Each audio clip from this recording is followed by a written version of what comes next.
virtual fence isn't going to be the savior of everything, but it's going to allow us to use management tools and objectives that we've been working on for a long time in a way that we've never been able to use it before.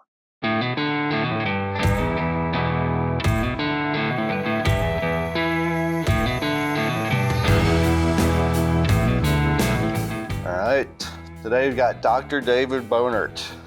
Dave, thanks for jumping on and joining the podcast. I guess for viewers and listeners out there, kind of give an overview of your experiences, where you went to grad school where you grew up, and how that shaped you, how it got to your position you have now. Yeah, thanks, Travis, and I appreciate the opportunity to talk to everyone or talk with you today, and hopefully provide some interest from other folks too. Yeah, I grew up in South Central Texas on a dairy farm, and we also raised small grains and hay and had sheep and goats, few head of beef cattle, and pretty much agricultural background in general. That's what we were growing up. A rural community, very much involved in 4-H and FFA, and those two organizations really kind of shaped and set the foundation for me moving forward. And without FFA, I don't know. I think I'd have still been in agriculture, but FFA in Texas, as some folks may know that are listening, has a wonderful scholarship opportunity. And I was able to get one of those that allowed me to go to undergrad pretty much free of charge, scholarship. And with that and some other academic scholarships I had, I was able to go to Angelo State University, where I got my undergrad from 86 to 90. Laid out a couple of years, tried to make it in the dairy business, and that's when the dairy industry went kind of in the tank in the early 90s. Made a life-changing decision and went back to graduate school at Angelo State. Got my master's there, working with Gil Ingdahl, and worked with Rambouillet rams and Angora goats, looking at mineral supplementation. And from there, I went to the University of Kentucky, where that was a life-changing experience for me. Learned how much I didn't know about academia, about research, and about a lot of things. And it was a very, very good decision for me. Set the foundation for my professional career for sure. And Dr. Dave Harmon, Dr. George Mitchell, and Dr. Brian Larson really were instrumental there at Kentucky, getting my degree. And once I graduated from there, I came to Oregon State University, and I've been here ever since. Came in 1998 and took over as assistant superintendent in 2004 and director of the Eastern Oregon Ag Research Center for both Union and Burns in 2016. We have a time and labor-saving product for you. Beef and Dairy Agri-Slat by Healthy Farms is your solution. No more lugging jugs around the barn every month. With Beef and Dairy Agri-Slat, you simply drop the slat through the floor twice a year, and it works to break down solids, reduces crusting and forming. To learn more, visit myhealthyfarms.com. Great.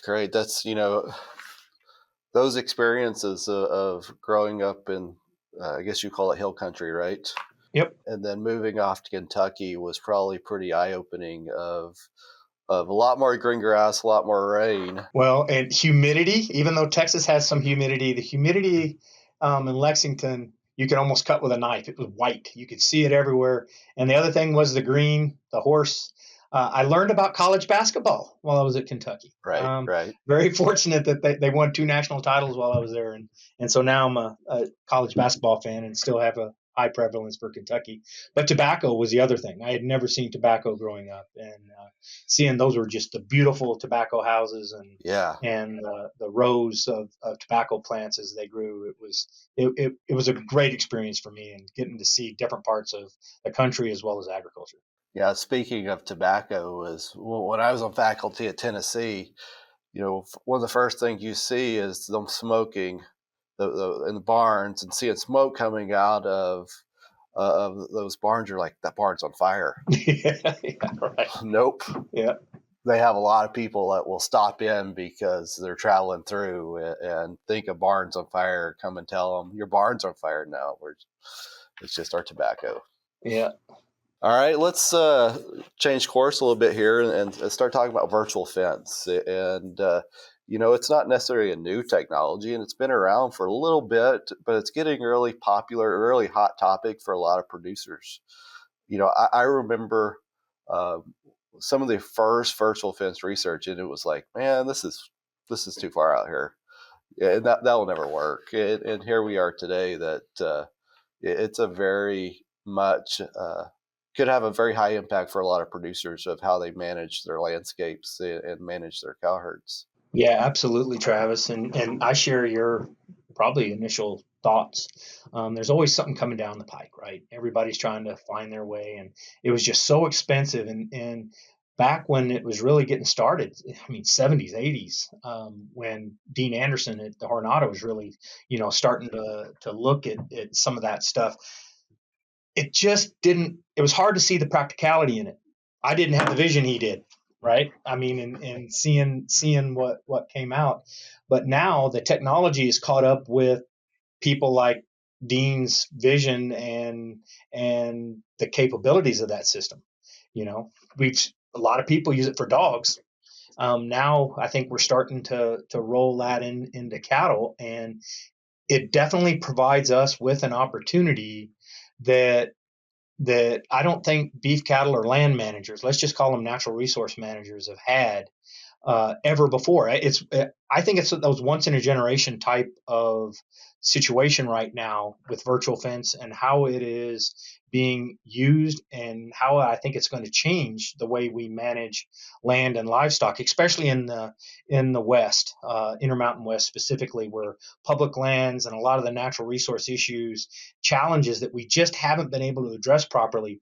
Virtual fence isn't going to, in my opinion, virtual fence isn't going to be the savior of everything, but it's going to allow us to use management tools and objectives that we've been working on for a long time in a way that we've never been able to use it before. And even for not only for the West, but you think about what you can do in intensive grazing scenarios in the eastern or in areas that have pivots. So it does change the game of cost to cross fence is so high. Right. You almost can't afford a cross fence, but you need a cross fence to increase utilization in some of these areas, and it's really has changed the game of some of the abilities to do things differently in targeted grazing and have increased utilization of landscapes. And so especially in some of your areas that you deal with a lot of federal lands. So what if a fire comes through that and barely touches your allotment? What are they going to say to a producer in that area? Right. And you know as well as I do, they're going to tell you, depending on how much that allotment burned, and it doesn't have to be a whole lot, they're going to say you have to defer for 2 years or fence it out. Yep. So fence out's usually what a lot of people want to do, especially if it's a large allotment and maybe not a significant portion of it burned. But fencing, depending on location and labor and availability, 15 to 20, 25, or 15 to 20 or $25,000 a mile is probably what you're looking at. And pretty soon costs become prohibitive of dealing with that. Virtual fence and some of the work we've done and others have shown we can actually use the virtual fence technology to exclude cattle from those burned areas of a pasture and allow them to graze that area that didn't burn.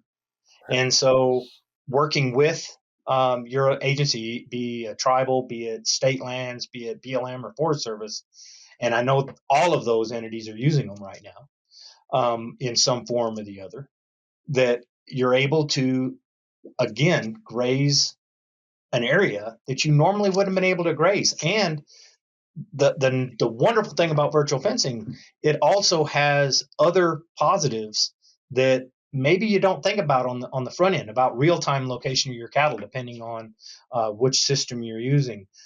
Decreased time to range right, decreased time to clear a pasture or clean a pasture. Those are just side benefits that you're able to get with the virtual fence technology beyond managing the cattle or the land. Yeah, and another aspect that you deal with is riparian areas. Yeah. And, especially when you have anadromous fish, salmon or steelhead, bull trout, not necessarily bull trout with anadromous fish, but those are endangered where we're looking at having to manage those riparian areas during times when may have reds present, when you don't want to hit your trigger moves for riparian management, be it stubble height, bank alteration, shrub use.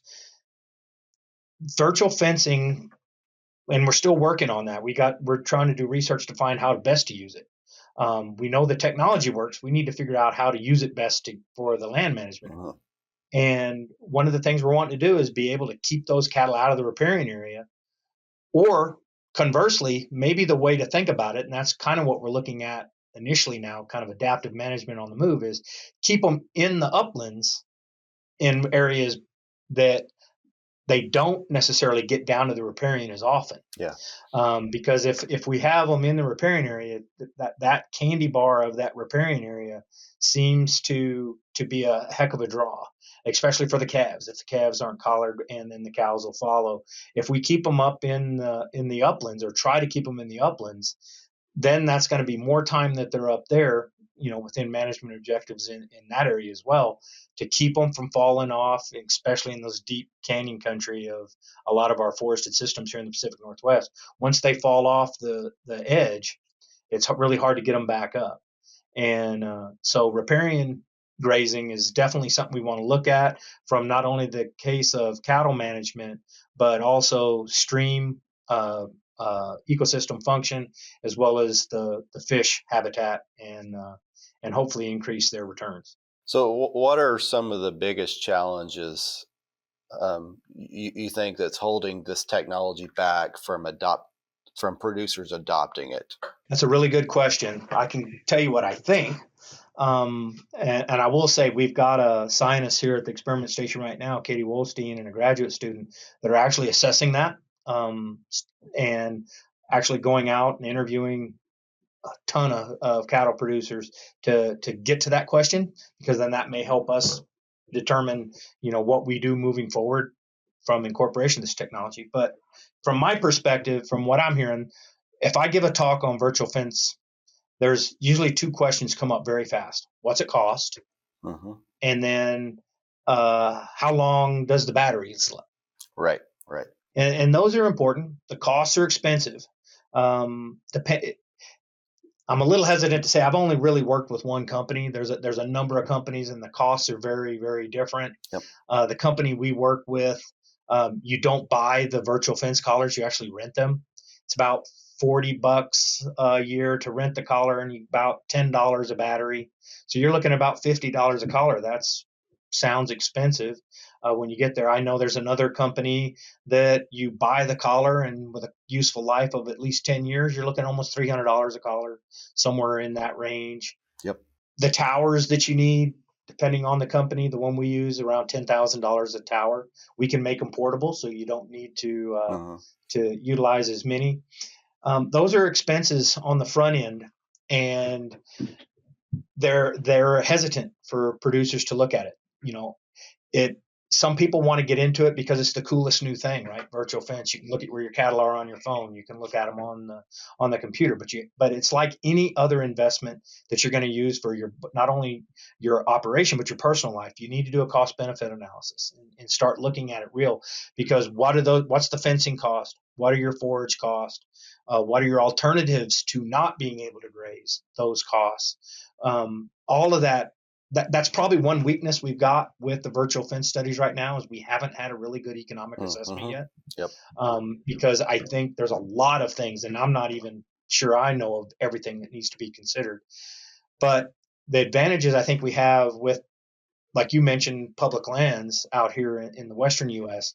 is not only do you have the producer have interest, but the land management agencies in charge of managing those lands, BLM, Forest Service, tribal, state lands, NRCS, for instance, SWCDs, those groups are wanting to use this technology, and there's potential cost shares. There's already examples of cost shares that are helping reduce that cost. And then I think where we need to go, I'll just use fire as an example. The fires have gotten larger. The number of fires have actually decreased since 1985. I think is when the most of the data that I've seen where it's come from. But the number of acres that have burned have increased, somewhere between 150 and 200,000 acres a year over that time frame. And the costs have went, I think in 85, they were about $250,000 or somewhere in there. And now you're approaching $4 billion a year in fire suppression costs. If we can use this virtual fence technology in order to help mitigate fire risk and reduce those numbers of fires, what's that value to the BLM? Right. What's that value to Oregon Natural Desert Association? What's that value to the rural communities? I think if we get to the point where those ecosystem services that could be provided by beef producers, by grazing, if we could find a way to get some monetary acknowledgement of that, then it's a game changer. And I think that's where we're at. And I know that the virtual fence technology has that potential.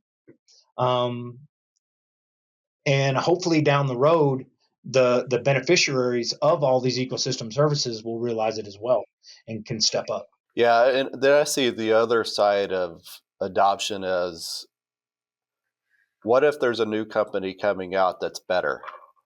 And you talked about the cost of the upfront cost to adopt it, to get started. Well, what if, and technology, especially this, is such a fast moving area, is what if there's a company that's coming in the next year or so that's much better, that's cheaper, but now I have all these costs associated with this company that I can't get rid of?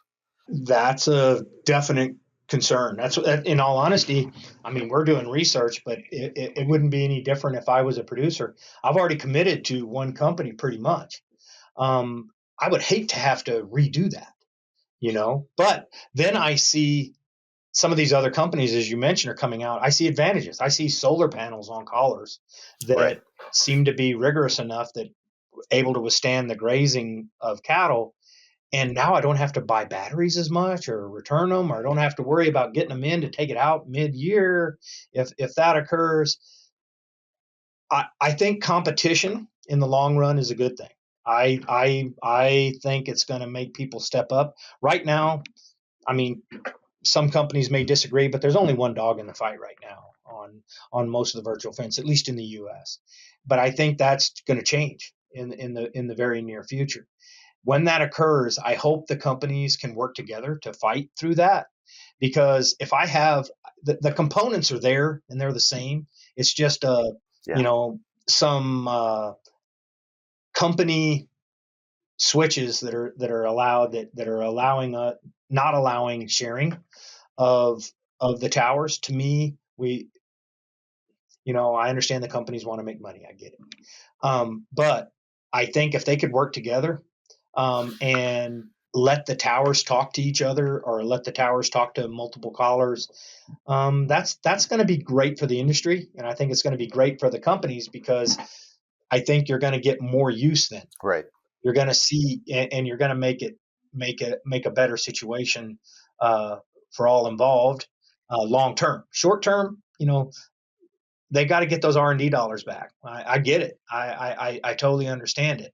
But the issues that come about from getting stakeholder or producer use or utility of that they're going to have to work together, and there's going to have to be some consideration. Right now, they're not super user friendly, some of them, on what you have to do.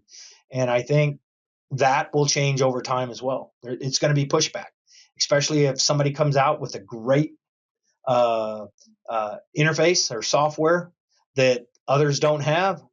They're going to follow. They're going to have to follow, because to make like you and I know, the easier things are going to be well received by producers and land managers, rather than those that maybe aren't as intuitive. Yeah, the tower thing has always gotten me, and this is not just with virtual fence, but with any technology. You think about Internet of Things concept, and these towers are no different than AT&T and Verizon towers, and so there's a reason why those companies protect their towers. But for a beef producer, it's very hard going down the future if I invest in a tower and all these new technologies need to talk to that tower, but I have to have a new tower for each component that I want to add to my operation. Right. And that's going to be a challenge for these companies to work through, of allowing, and they will talk. You can use those towers for anything because they're the same tower. Yep. But that's going to be a headache for the industry. As how do we get past that part of the cost of that tower and be able to utilize it for more than one thing?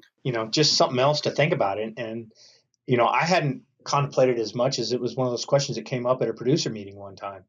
And they asked, can we daisy chain towers together? Mm-hmm. So instead of having to have one tower here and within cell coverage, that's something we haven't talked about, but a lot of them need cell coverage in order to update the collars or to see real-time use. The virtual fence you can set up and it'll work anytime, anywhere, normally. Mm-hmm. But if you wanted to have real-time use, if you had a tower in one location with cell coverage, and then you wanted to go, maybe 10 miles one way where there's no cell coverage, if you could daisy chain some towers on high points together, you could get there. Right. Whereas we can't do that now, at least to my knowledge. So I think those are things that are going to change over time. I do think we're going to get there.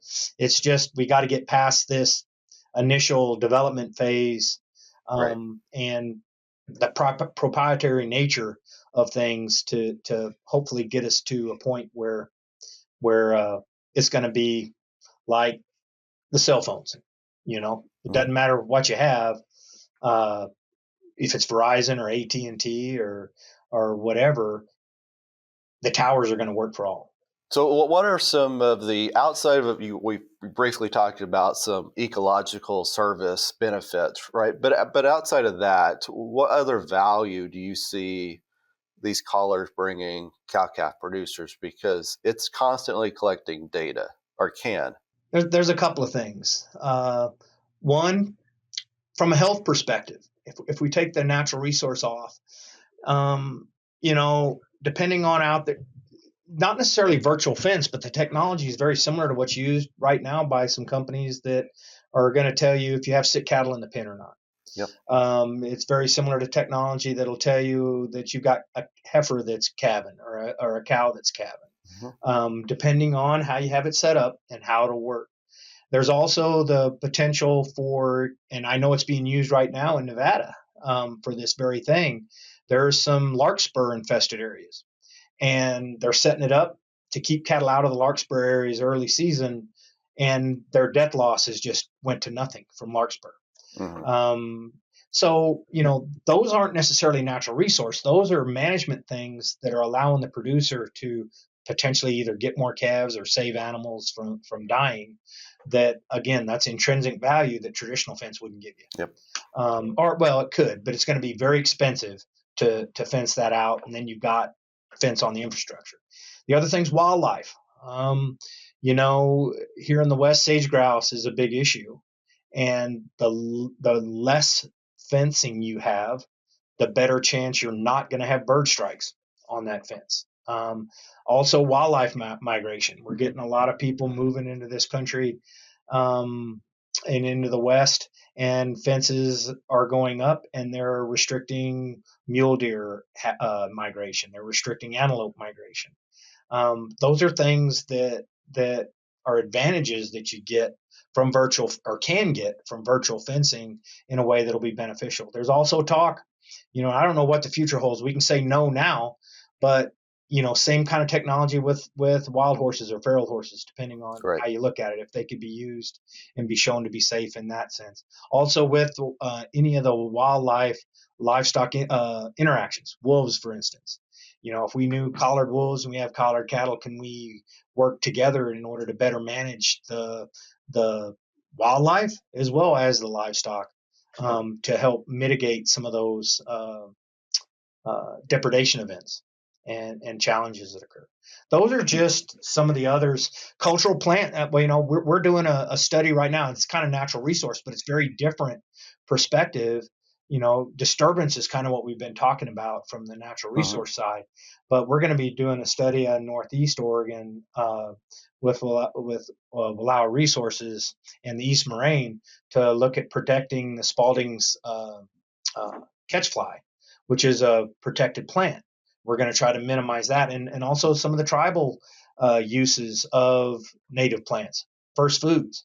If you could not graze certain areas, virtual fence opens up things that we haven't even thought about in the past because we didn't have the capability of doing it. No, I think because of how it collects data and the ability that you can use some of that data to make decisions real time changes a lot of the game. It provides you eyes where you don't have eyes. Absolutely. And so I think that's one of the greatest benefits outside of the virtual fence component, is that it's providing you eyes out there to help make decisions. There's virtual fence companies that can estrus detect. There's virtual fence companies that can detect sickness, calving events. And so all of those just add together in a nice package to help you make decisions. And for you as a producer, you may not like X, Y, and Z of that package, or may not need it, but it gives someone the ability to select what they need to really help benefit their operation. And I think the future is unlimited of what that may look like, and stuff we have no clue sitting here today is it's going to look totally different in the next 5-10 years. If there's changes to federal land management policy, that could change things as well. I mean, it's just like you say, a lot we don't know yet, but I think it's a tool that is very adaptable. Agree. So let's change subjects a little bit, or we'd spend all of our time talking about virtual fence here. But we'll change it to a little bit. Some strategic supplementation strategies and some areas that you've been focused on with your research. I know that's shifted a little bit with virtual fence, but that's something you've done a lot of research previously with. Strategic supplementation, it's funny how it's come full circle. In my mind, I guess I grew up in Texas. We fed cottonseed cake. We fed cottonseed meal. And even when I went to Kentucky and when I first came out here, it was still the same way. I was always I'll be honest, I was very against blocks and tubs and liquid supplements. They're too damn expensive. I think if you go back and look at some of my old extension publications or presentations, I talked about the cost of convenience of not having to go out and supplement, because the primary thing we looked at with supplements was meeting nutrient requirements. Right. Don't provide, if you don't need to do it, don't do it. It's cost too much. Well, that was my naive and short-sightedness once again that came out. And when I came out here to Oregon, and we started looking at natural resource use, and people were using blocks and tubs to alter distribution. Derek Bailey, when he was at Havre, was pretty much instrumental in documenting some of those benefits of strategic supplementation, showing that you could use that molasses press block to pull cattle up slopes or to get them further from water, do different things. And it really changed my mindset of what supplementation could be. And so then even today, I look at supplementation strategies as either 1A or 1B, 1A being nutrient requirements, 1B being natural resource or grazing behavior, altering that. Because on the landscapes that we work with, those can be just as much, if not more, important than meeting those nutrient requirements. An example being a mutual friend of ours, Mitch Stevenson, when he was at UNR, did some work with some other folks here at the experiment station in Burns, the ARS component down in Nevada, basically using molasses blaze supplement to construct a fire break in the cheatgrass grasslands that are down there. And they were able to do that for miles by just moving that supplement, reducing the stand and biomass of cheatgrass, so that if a wildfire did run, they reduced the fuel load successfully by using the supplement, that they would be able to stop a wildfire from running through. So, the cattle benefited from it, but the land also benefited from it, Right. from that perspective. So that's what really got me interested, and it's changed my perspective on supplementation and how we, how we use it. You need to understand the landscape, slope aspect, previous fire history, grazing history, forage quality. Um, uh, there's just so much animal trails. I'm just trying to think about everything else that you don't just throw a supplement out there. You have to, and water. How can I forget water? Um, you have to understand how all those work with cattle behavior and Mm-hmm. set them up to be successful. And that's where I've started looking at it on my research that I've been working with the Starkey Experimental Forest in Northeast Oregon, where we're using supplement not necessarily as a draw, but how can we use it to keep cattle in places that they currently choose to be and away from maybe those riparian areas. So it's kind of a similar objective, but the way you approach it's different. And so instead of putting a supplement out in an area that we want to get cattle to, what we're doing is we're trying to find landscape attributes, be that slope, be that canopy cover, be that distance to water, be aspect, season of use, distance to a road, things that we have in GIS layers that we can access now. How does that affect supplement disappearance? And then can we predict where we could put a supplement in order to keep cattle in an area so that they don't go to somewhere we don't want them to go rather than where we want them to go? And we've got some very good preliminary data. Actually, we're working on getting some of that together, and I'm wanting to get it published because with GIS technology, Google Earth, for example, and some of the layers, we could identify strategic areas where we could put supplement that we would have a greater probability of keeping cattle at, so they wouldn't maybe fall down into the riparian area. So that is something that we're looking at, and I think it has application even in non-riparian pastures. If you just understand the landscape attributes in a way that are going to make a supplementation program most successful. And what we're looking at, those landscape attributes may be very different if we're looking at a desert ground or BLM ground compared to forest. So I think there's room for research there. Some of it's a no-brainer. When I say, hey, slope affected use, a producer's going to go, well, no crap. We've known that for decades, right? And it's not that slope isn't important, but how does that slope and the canopy cover that's there and the nearest water source interact in order to keep cattle there? So that's kind of what the research that we're really focusing on now on the strategic supplementation aspect. So will you have takeaways of you need certain criteria of this and this to be effective in keeping livestock in certain areas? That's what we're trying to do. And I gave a talk at SRM not this year, but last year, Society for Range Management, where we did just that, where I plopped out a map of one of the pastures and just showed areas that had the higher probability of being successful supplementation sites compared to keep cattle there versus others. So I think Forest Service has been very interested. I've talked with the Forest Service quite a bit about it because they see the advantages in it as well. If you can find a place to put a supplement in order to keep cattle in certain areas, that is where the main objective isn't necessarily to keep them there, but it's to keep them out or keep them away from another area. Well, they still utilize those other rougher terrain areas that previously you were trying to draw them into with supplement, maybe. Yeah, I mean that's a tough one to say for sure because we didn't look at it directly. But there's enough other data out there that says that should be the case, and it should work.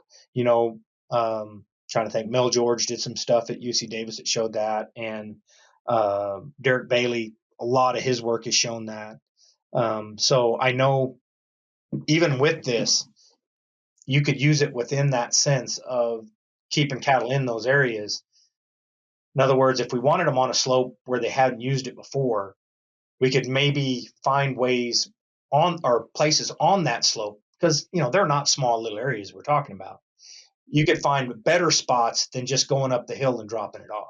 Yeah, so it's interesting because a lot of times academia gets into this vacuum, and you kind of kick this off with your idea of strategic supplementation, and some of that was in this idea of the vacuum, right? That and so many times we work in our vacuums and don't realize that production is not like that. Yes, exactly. And the challenges of production are so much more complex than the vacuum that we think is strategic supplementation or supplementation in general. Absolutely. And so that's a very hard concept for a lot of people to get in academia of why didn't you do it this way? Or why did you do it that way? And it's because of that's not how they're going to do it in production practices. And to be honest, and it's kind of the soapbox that I was indoctrinated in my master's and PhD, and there's still folks throwing it around today saying that NPN or urea, it doesn't work on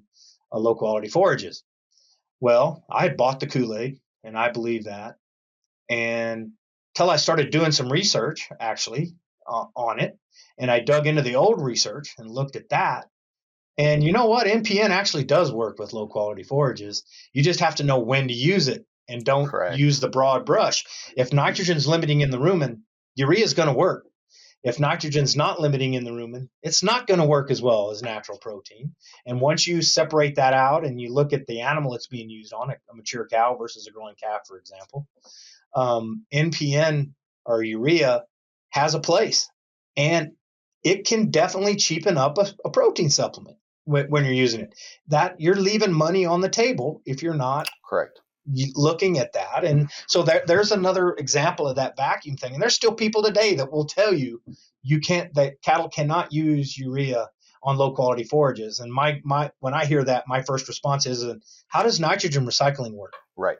And, they'll talk about infrequent supplementation, which I have done a lot of. And Ed Houston, before me, my mentor that down in Angelo, did some. You can supplement infrequently out to at least once a week.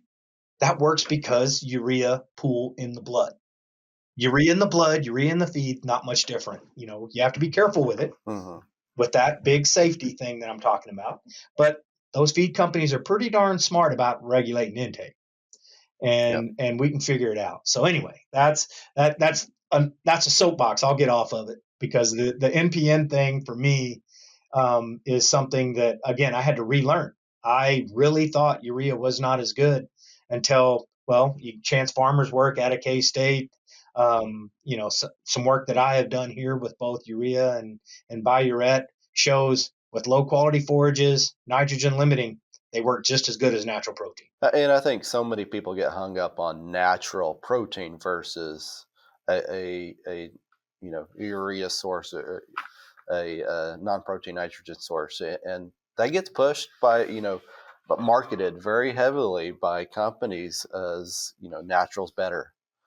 And that's a lot of challenges we get faced with as nutritionists is in academia is being unbiased and saying showing data. And I've had producers push back of well he's saying this and they're selling a product I'm not, and it's just it's always an interesting conversation with producers when that gets pushed. Absolutely. And I know there's one individual that's out there all the time throwing it, and I won't say names, but fairly large company. And I have to I've bite my tongue a few times because it's tough when something's wrong, you say it, and you're basically told you're not correct when something's different.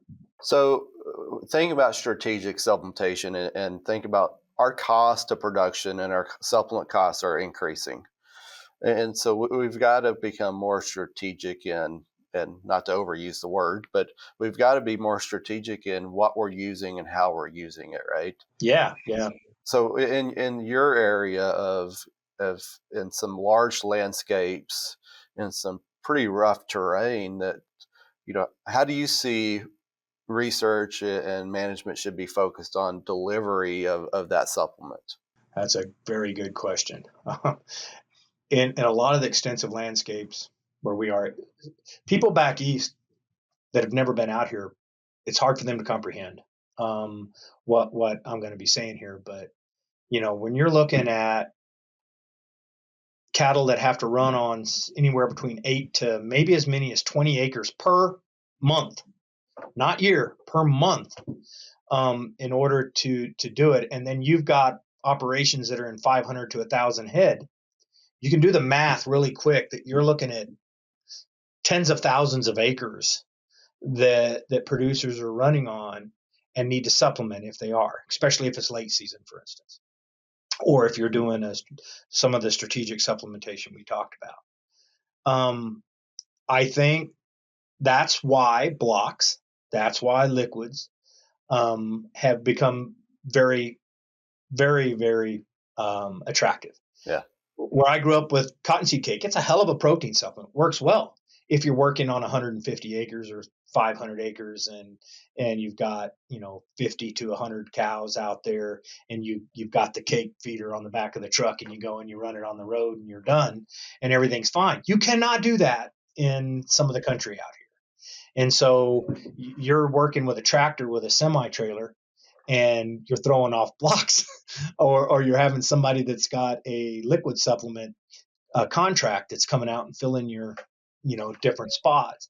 So I'm not saying one's better than the other, but I think it gets to maybe where you were going with that question is the type of supplement is going to depend on the location, and it's going to depend on your environment. That's going to work best for you, because it may be better and cheaper to feed a hand-fed supplement like cottonseed cake, but who the hell can haul maybe 16 ton out, depending on, or that's a bit much, but you do the math. If you're feeding it once a week, right, to save money, and you got 100 head and you got 1,000 head, and you're needing to feed 12 pounds a piece, that's 12, you're looking at 12,000 pounds, right? I mean, to put out, could you imagine trying to load that on the back of the pickup? It ain't going to happen. And so we have to figure that kind of strategy out for that strategic supplementation. I've always liked, they're hard to get, is the 50-pound press blocks. Oh, right. And so to me that they had a lot of ability that you could put those out depending on the hardness or how hard, soft you wanted those. To me, they had a lot of flexibility in delivery. And I know that there's a company that I've been working with on that study I told you about, where we were we talked about earlier on the landscape attributes and what affected performance. They come out with supplement blocks that are between 80 and 100 pounds, depending on what's out. Those are still where you can handle them. They're not the 250 or the 500 pound supplement blocks that make it really tough to get out and get on the landscape. Maybe you can put them out in a lot of places and hold cattle in a lot of different places versus only having a limited number of supplement sites. And that's something that, that's a whole nother area we haven't looked at, is does the number of supplement sites affect the success versus just the location? That's something down the road need to spend some time on too, but see how long we can keep going before we either kick off or retire. It's time for our famous three. Well, this has been a great conversation. Really have enjoyed it. We've got 3 questions. They're optional to ask you. One is, what is your favorite go-to beef resource book, website? Website. There's one that I use every week, and it's the Livestock Marketing Information Center. It's out of Denver. That's an awesome resource for economics and some of the cattle production numbers, prices that I really work. I send it out on an email every week, kind of an overview. That's probably the most used resource that I use. Book. That's a good question. The one that I'll probably grab more than any is the Beef NRC, either the most recent, or I even find myself grabbing the 84 occasionally, and looking at nutrient content of feedstuffs. I may have to dig that to get those numbers. So those two are probably the most. Okay. What's your favorite book right now that you would recommend a reader or viewer to actually pick up and read? There's a couple. There's a series, and I'm kind of a sci-fi nerd for those that don't know me. I really like Terry Brooks' series on Shannara. It's a kind of a sci-fi thing. I watch that, but I'm also a history buff, and I really like reading about history. And I know there's a movie coming out by uh, some guy that's been doing okay with some of the TV shows. I think his name's Taylor Sheridan. You ever heard of him, right? I mean, Yeah, so yeah, he's making a movie on it, I think, and it was called Empire of the Summer Moon. okay, yeah. And that is an awesome book about Quanah Parker and the last of the Comanches there in Northeast Texas, or Northwest Texas, I should say, in the Panhandle. How that progressed and went on. I really enjoyed that book.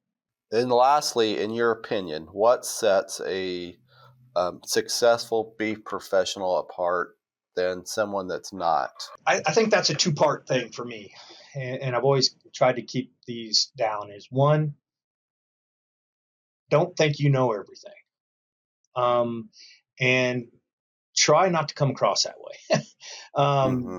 Even though you may have strong questions, you need to build that respect and that trust and the relationships in order to be successful. And sometimes, just a few times, they will know things maybe you don't know. And an example would be the NPN thing we talked about. And, the supplementation beyond the requirements kind of thing.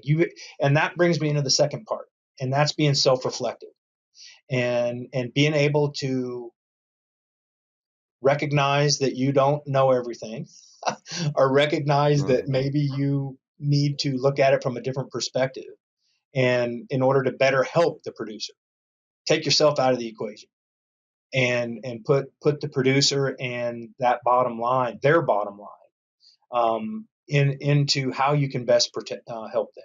And I think if you can do that, I think that helps a lot of folks, because where I see some individuals that maybe aren't respected as much, or they don't get the attention they need or want, I won't say need, but want, is when they don't grasp what the producer really wants versus what they want to tell the producer instead of listening. No, that's a great response.